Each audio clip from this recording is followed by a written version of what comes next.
Hey, it's Tom.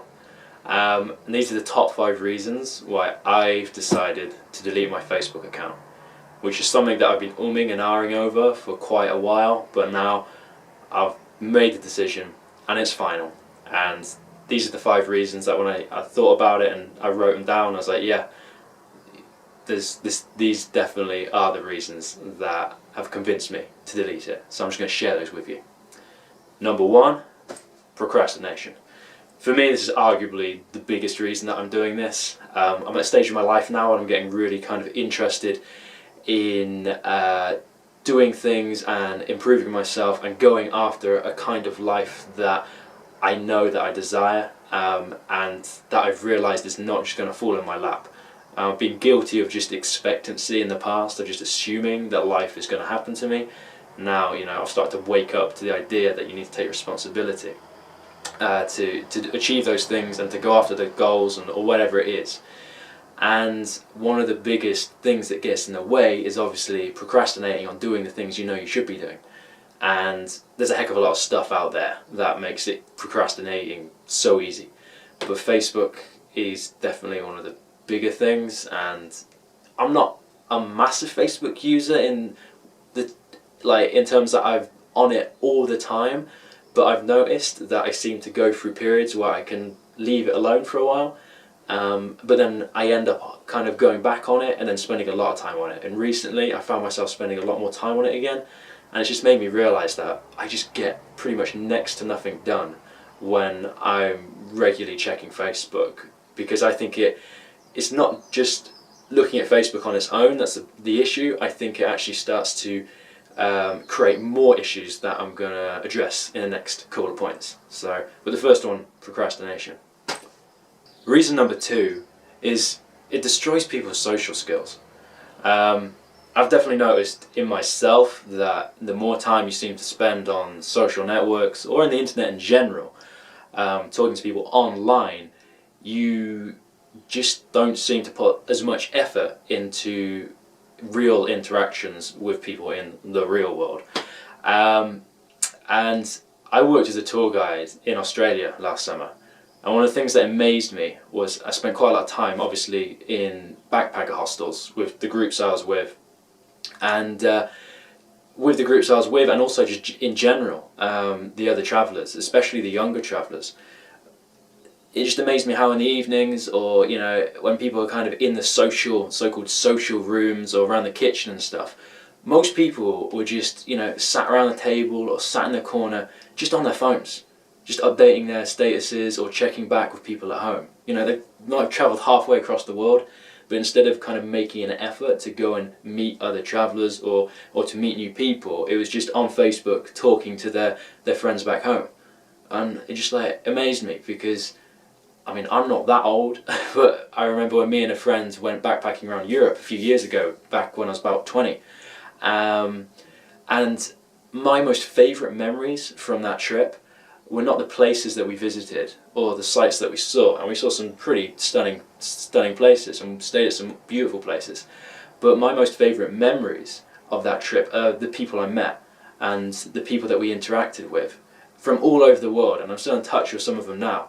And if I had spent that time curled up in the corner on my phone updating my Facebook or uploading photographs, I probably wouldn't have had those social experiences with those people. And it's a shame if people start to miss out on those things.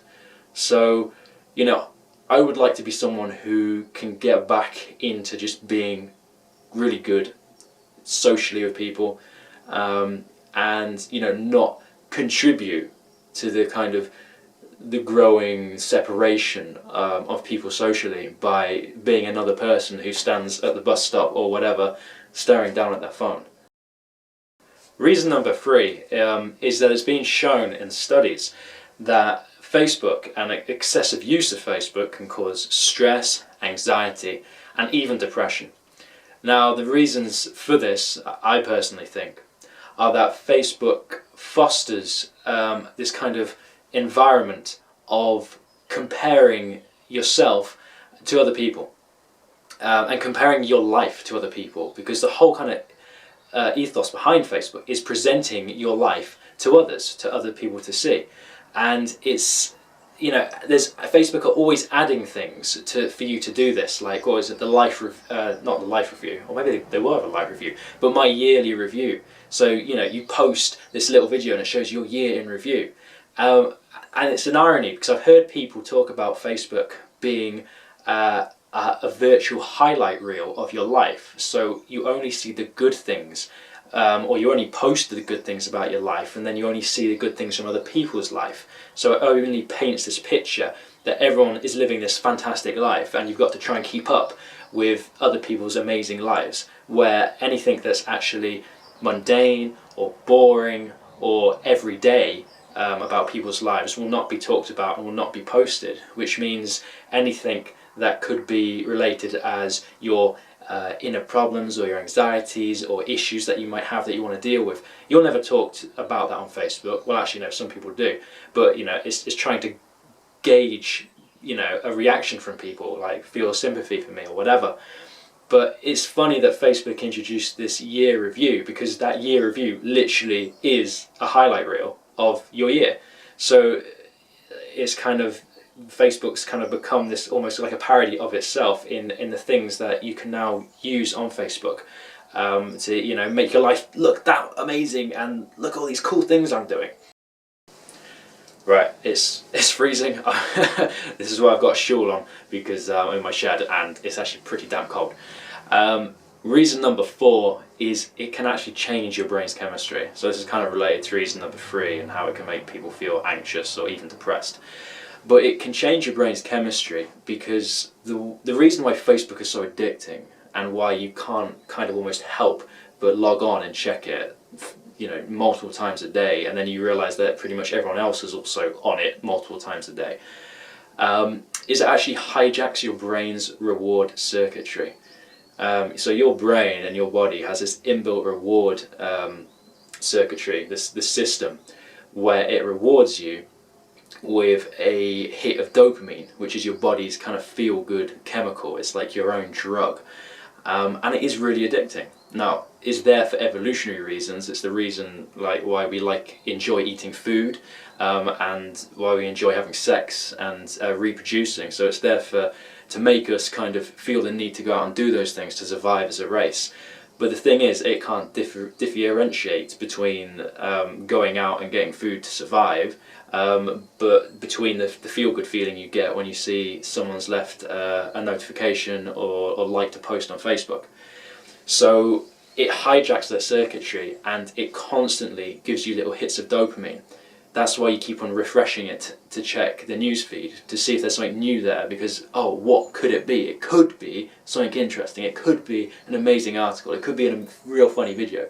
Usually it's not, it's just something random that you're not interested in, but you just check it anyway.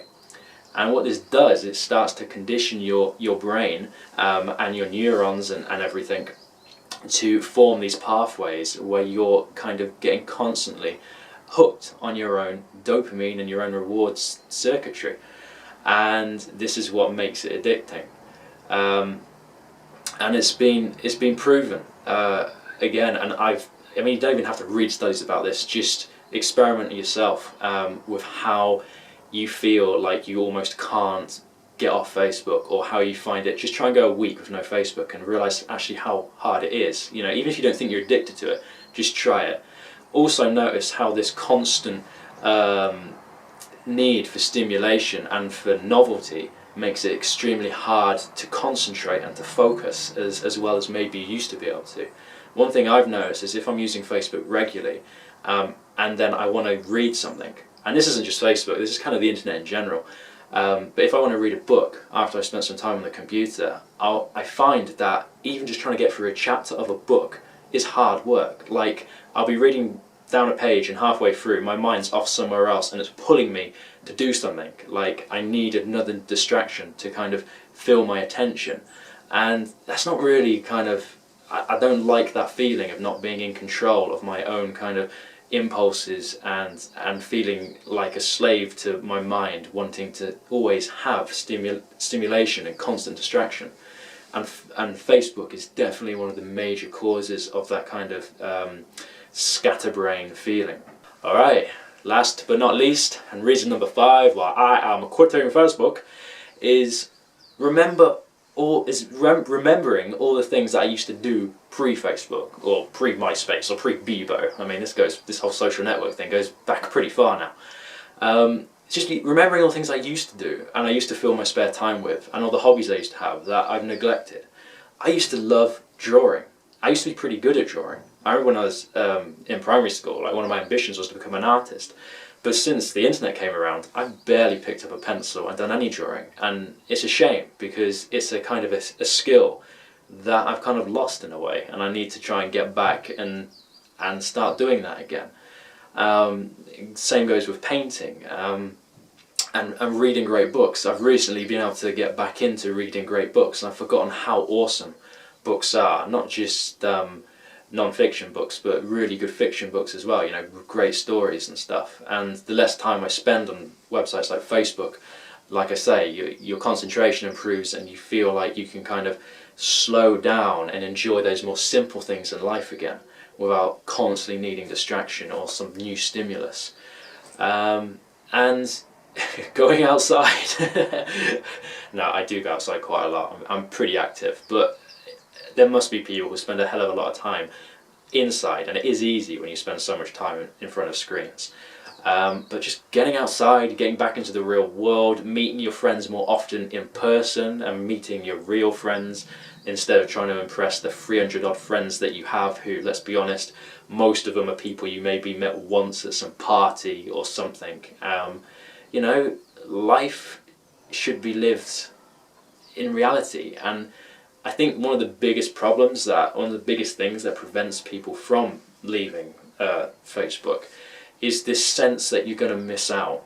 It's like Facebook gives the illusion of being this amazing interactive society and this place that if you leave, suddenly you're going to miss out on so much. So, and if you think, oh, but I won't have any friends if I leave Facebook, well then, you know, go out and make more friends. Go out and instead of spending the evening on Facebook, join some clubs. You know, since I've started to come off it and use it less, I've joined more clubs around my local community and I've got out more and met more people. And you just can't beat actual real social interaction and just expanding your kind of life in reality. So yeah, that's pretty much got to be the final reason for deleting the old Facebook. So there we go, that's my 5 reasons. And if you're someone who is thinking of doing the same thing and you've maybe been sitting on the fence for a while, I hope maybe some of these reasons have helped persuade you. Or if not, you know, I'm not saying Facebook's evil or it's a bad thing. It obviously has good points about it. And it is a great way to keep in touch with people. But so's email. And I find the people that I really want to keep in touch with, I generally email more than I talk to on Facebook. A lot of them aren't even on Facebook. So, you know, get someone's email address, or better yet, their phone number, and actually have a conversation with them or meet them somewhere. Or Skype people. I mean, there's no excuse really.